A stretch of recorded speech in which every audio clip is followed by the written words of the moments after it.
NRCTയിൽ പ്രവർത്തനം ആരംഭിക്കുന്ന Rajakkad fire and rescue സ്റ്റേഷന്റെ ഉദ്ഘാടനം നടന്നു. മുഖ്യമന്ത്രി പിണറായി വിജയൻ ഓൺലൈനായി നിർവഹിച്ചു.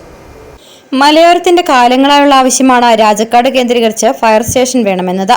Udumbanchola MLA M. മണിയുടെ ഇടപെടലിനെ തുടർന്നാണ് ഫയർ സ്റ്റേഷൻ അനുവദിച്ച് നടപടികൾ പൂർത്തിയാക്കിയത്.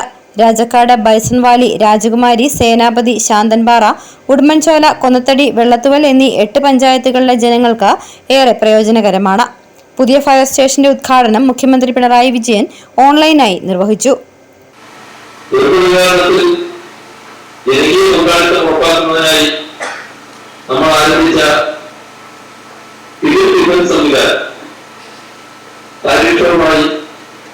മുന്നോട്ട് പോവുകയാണ്. 10,000-ഓളം സിവിൽ ഡിഫൻസ് വളണ്ടിയർമാർ ഇന്ന് സേവനസജ്ജരായി മാറുന്നത്. M. മണി MLA അധ്യക്ഷത വഹിച്ച ചടങ്ങിൽ ത്രിതല പഞ്ചായത്ത് ജനപ്രതിനിധികൾ, മത, സാമുദായിക, സാംസ്കാരിക രംഗത്തെ പ്രമുഖർ, പൊതുപ്രവർത്തകർ തുടങ്ങിയവർ പങ്കെടുത്തു. City vision, Rajakkad.